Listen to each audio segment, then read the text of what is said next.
vidéo, nous allons apprendre comment faire une série d'amortissements linéaires sur Excel.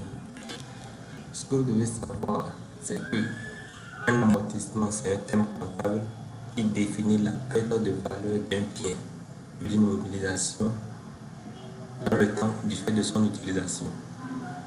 Donc ici, pour cet exemple, nous allons pris l'exemple d'un matériel électronique acheté à 220 000. Maintenant, à la fin de nous voulons amortir totalement ce bien. Ça comme si nous avons mis le zéro au niveau de la valeur résiduelle, c'est-à-dire à la fin d'utilisation, à la fin de la durée de vie du bien, il va valoir 0 francs. Il ne serait pas revendable ni réutilisable. Ici, puisque nous voulons totalement immobiliser le bien, la base amortissable est de 220 000. J'explique. Si l'utilisation, prenons le cas d'un portable acheté à 220 000 et après peut-être 3 ans d'utilisation, nous pouvons le revendre à 10 000. La valeur résiduelle dans ce cas serait de 10 000. Donc la base amortissable fera 220 000 moins 10 000 qui fera 210 000 ici. Mais ici nous voulons amortir à 100%. Donc la base amortissable est de 220 000. Le bien a été acquis le 1er juillet 2026. Nous supposons qu'il peut avoir une durée de vie de 5 ans. Donc pour trouver le taux d'amortissement, on fait 100 divisé par la durée et on trouve 20%. Comme vous pouvez le voir là. Ici, ce sont les années 5 ans, 2026, 2027, 2028. Nous sommes déjà en pleine année. C'est après ça que nous avons ajouté le 2031 parce que en 2026, nous allons utiliser le nombre de jours qui restent à courir avant la fin de l'année. Nous allons utiliser et en 2031, nous allons utiliser le nombre de jours courus pour former les 5 ans pleinement. Ici, nous allons afficher les formules afin que vous ayez une vue, le net. Donc, nous sommes ici. Sur Excel, vous devez savoir qu'il y a déjà la formule qui permet de calculer cet amortissement. Vous tapez juste égal à mon ligne, comme ça. Comme vous le voyez, à mon ligne, calcul d'amortissement linéaire d'un bien pour une période donnée. Vous mettez la parenthèse et vous voyez, amortissement linéaire, vous mettez d'abord le coût qui est 220 000, point virgule, la valeur résiduelle ici qui est de 0, point virgule, la durée d'utilisation qui est de 5 ans. Et vous le fermez là, comme ça.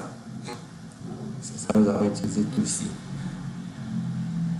Vous verrez ici que le taux d'amortissement, si je décoche,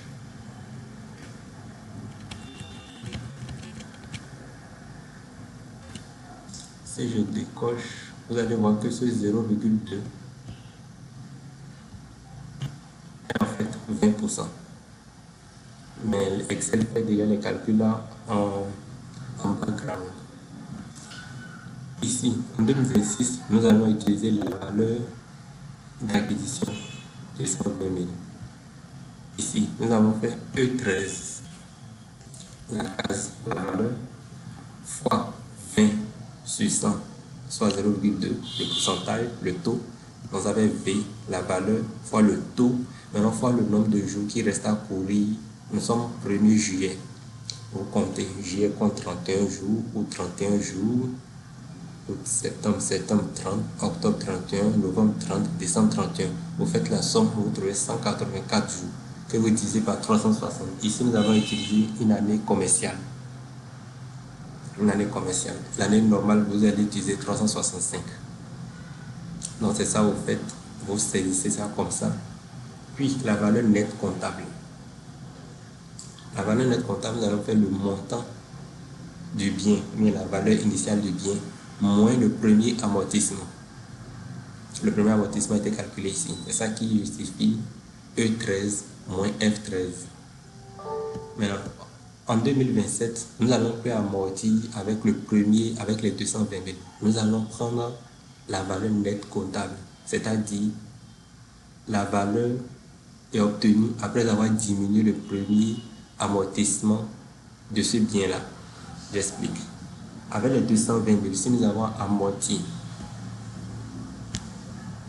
avec le premier bien, 220 000, le bien a été acquis à 220 000. Nous avons amorti 22 488 la première année, en 2026. Avant d'atteindre le 31 décembre, nous avons amorti 22 488. Nous allons diminuer cette somme-là des 220 000. C'est ce qui constitue la valeur nette comptable. Maintenant, en 2027, nous n'allons pas utiliser les 220 000 pour faire les calculs. Nous allons utiliser la valeur nette comptable. Les 197 000, et ça vous retrouvez au niveau de en 2027. C'est cette base-là que nous allons amortir maintenant en 2027. Le reste, nous allons encore l'amortir en 2028, comme vous le voyez. En 2027, nous allons amortir 44 000. En 2028, 44 000 également.